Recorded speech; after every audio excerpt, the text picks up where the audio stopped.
In recent times, there have been flight delays in some parts of the country due to the Harmattan haze.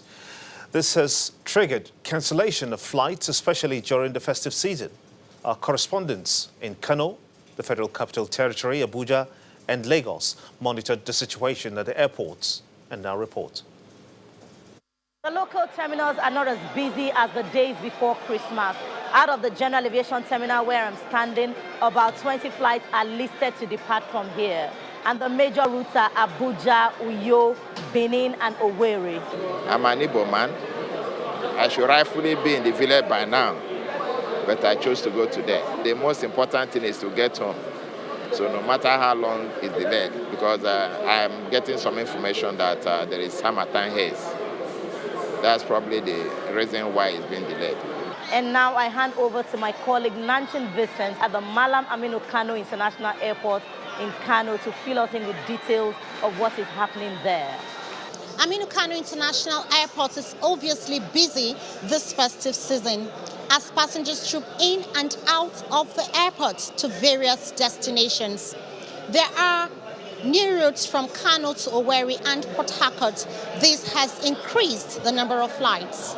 Amidst delayed flights due to weather conditions and non-compliance of airport rules and regulations, especially for international passengers, many flights are on schedule at the same time. Initially, the flight was supposed to take off by 10:30, but they've rescheduled the flight now to 6:30 in the evening. It's a sad news to me because I had an appointment in Abuja and in Lagos. So definitely that of Abuja is cancelled. It's quite unfortunate. One had to buy tickets to ensure that he leaves Lagos at a particular scheduled time, only for me to have wasted my time and my funds, in the sense that I bought 2 different tickets from different airlines. The airport regional general manager, Bello Giade, says safety and security of passengers are paramount, especially as the airport witnesses a heavy traffic flow. You see, our major concern during this period is that, we have to manage the situation because a lot of, passengers are traveling. And the issue is that we have to see how we can make them comfortable. And so also, the issue of crowd control and management. The issue is that most of the airlines operate almost on the same day and then at the same time. So these problems will be resolved by the time that we move into the new terminal. From Kano here, Kayla, what's the situation in Abuja? The entrance into the domestic wing of the Nnamdi Azikiwe International Airport is usually known for having a hold-up right behind me. But interestingly, today, there isn't one. There's a free flow of traffic. The traffic is also slow into the terminals. And though the airport authority refuses filming or taking interviews from passengers, we're told there has been no incident of note this Yuletide, as cancellation and postponement of flights have been at its barest minimum. Things are expected to pick up after the new year. Kayla Megwa, Channels Television News. Brilliant indeed. Let's quickly shift our focus now to business news with Teniola Shobowale. Banking so easy, so simple. Dial *894# now to experience it. You first, First Bank.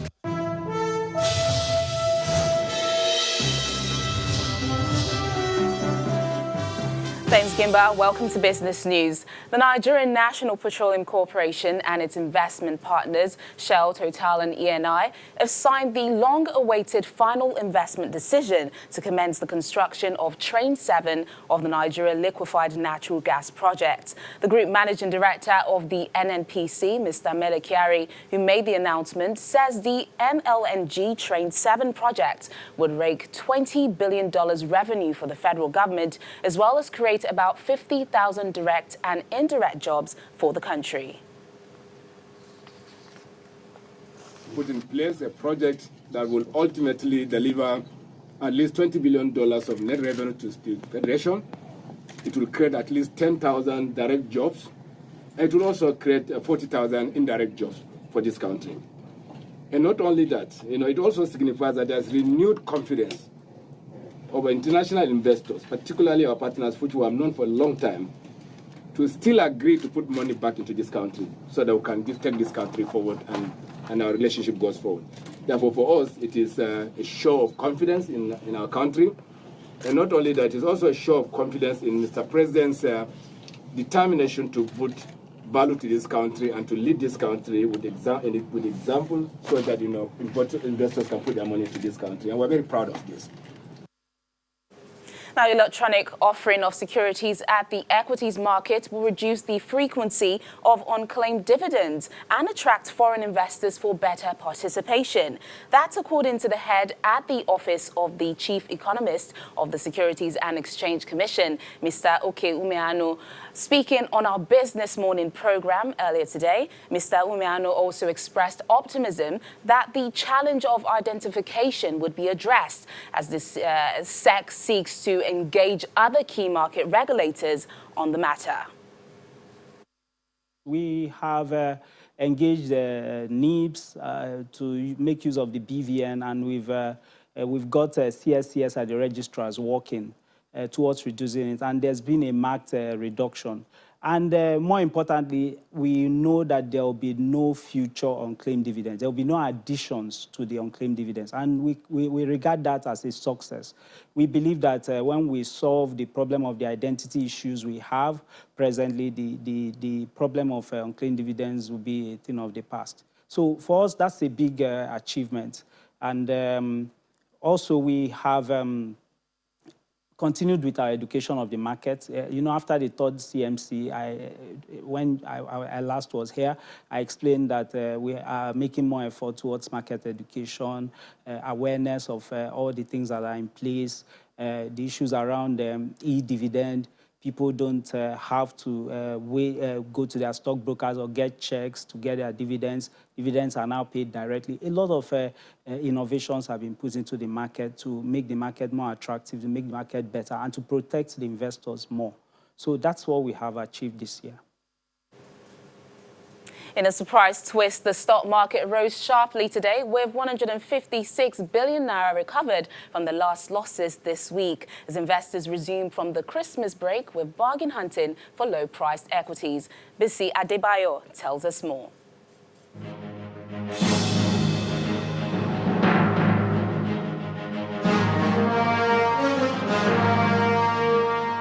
Hello and welcome to the Stock Market Report. The Nigerian stock market returns from the Christmas and Boxing Day holidays with a bang as the all-share index ended Friday's session up 1.25%. The consumer goods sector drove today's gains with a whopping 4.81% increase, and that was driven largely by a 10% gain recorded by consumer goods giant Nestle. The insurance and banking sectors also saw gains of 1.69% and 0.53% each. Meanwhile, total volume of shares traded for the day came in lower than Tuesday's session at 222.51 million units in over 2,540 transactions, and that was driven largely by the shares of Access Bank. And these were the day's gainers and losers. Now, there are 2 more trading sessions left for the year 2019 next week, and market watchers expect some pockets of gains as fund and portfolio managers realign their positions to the new start of 2020. And that's the Stock Market Report. Thank you for watching. I am Bisi Adebayo.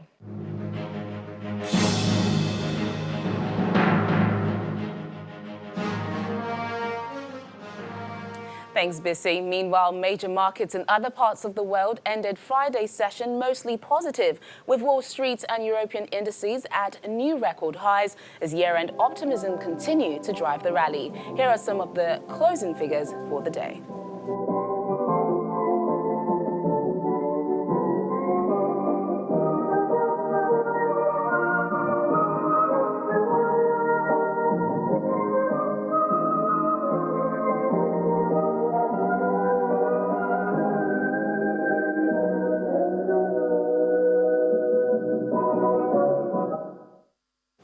And that's it on Business News tonight. Thank you so much for watching. I'm Teniola Shubowale. Back to you, Gimba. Banking, so easy, so simple. Dial *894# now to experience it. You first, First Bank. Brilliant. Many thanks indeed, Teniola.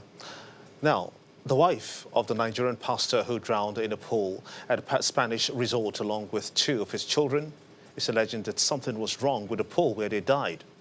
Mrs. Olubumi Dia said that her husband, Gabriel Dia, and children all knew how to swim, contrary to some reports.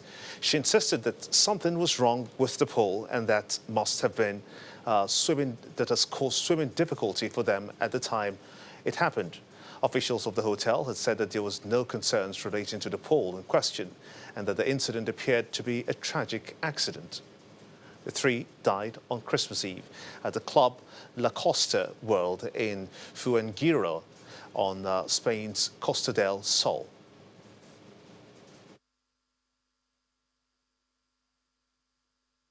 Kazakhstan has suspended all Bek Air flights after a plane crashed early this morning. At least 12 people were killed after the plane went down and crashed into a building shortly after takeoff from Almaty Airport. Let's head to our London studios now, where Simon Pusey has more on this and other international news in around the world in 5. Evening from the Channel's newsroom here in London. A passenger jet has crashed in Kazakhstan, killing at least 12 people but leaving dozens of survivors. The Bel Air plane was flying from Almaty, Kazakhstan's largest city, to the capital Nur-Sultan when it smashed into a building just after takeoff. The Fokker aircraft had 100 passengers and crew on board. Survivors described walking from the wreckage into the dark and snow. About 60 people are being treated in hospital. The cause of the crash is unclear, although there are reports there was heavy fog at the time. Kazakhstan's aviation committee said it was suspending all flights by carrier Bek Air and those of Fokker 100 aircraft, pending the result of the investigation. Firstly, on behalf of the government of Kazakhstan, I would like to express condolences to the families of the victims. Nobody will be left without state support. We will provide the needed help to the families of the victims and the injured. The number of people killed by a typhoon that battered the Philippines over the Christmas period has risen to 28. Typhoon Fan-Phone, which made landfall on Tuesday, caused severe floods and destroyed homes in several provinces. According to the National Disaster Risk Reduction Management Council, 12 people remain missing. The typhoon led to the evacuation of more than 58,000 people and stranded thousands of people over the holiday period. Officials said some of the dead were hit by trees while others were electrocuted or drowned. A heatwave forecast to sweep across Australia in coming days could escalate conditions for the nation's bushfires. Temperatures are set to hit over 40 degrees Celsius from Friday in several bushfire-affected states, including New South Wales, South Australia and Victoria. There are more than 100 fires burning, with the largest to the west of Sydney. Firefighters took advantage of cooler temperatures over Christmas to try and contain fire fronts. Australian authorities said on Friday they're focused on protecting water plants, pumping stations, pipes and other infrastructure from intense bushfires surrounding Sydney, the country's largest city. We're seeing this heat wave starting to move across New South Wales again. That's going to bring not just the heat out of the centre of Australia, we're going to see the temperatures up into the low to mid-40s across a lot of areas, but it's going to bring a very dry air as well. So that's going to elevate fire dangers, and we know the winds are going to start turning around to the west and the northwest, which is why so much work has been going on over this last week. While conditions are more mild, Hong Kong police have condemned the violence that took place over Christmas, defending their use of force against protesters. 336 people were arrested from December the 23rd to the early hours of December the 27th, including 244 males and 92 females aged between 12 to 54 years old. Authorities say 13 police officers were injured during the violence. The so-called shopping protests have targeted malls across the Chinese-ruled city since Christmas Eve, turning violent at times with police firing tear gas to disperse demonstrators in areas filled with shoppers and visitors. These rioters are standing against every law-abiding citizen in Hong Kong. They are a threat to our freedom, safety, and livelihood. If we continue to let this black terror go on, the whole society will soon enter a recession. The FBI is investigating British socialite Ghislaine Maxwell and several other people linked to the US financier Jeffrey Epstein, who killed himself while awaiting trial on sex trafficking charges. According to law enforcement sources familiar with the case, a principal focus of the FBI's investigation is Maxwell, a longtime associate of Epstein and other people who facilitated Epstein's allegedly illegal behavior. Maxwell has not been accused of criminal wrongdoing. Her lawyers did not respond to a request for comment.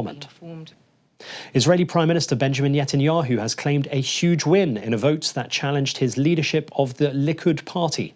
Mr. Netanyahu secured 72.5% as opposed to his rival, Gideon Saar, who polled just 27.5%.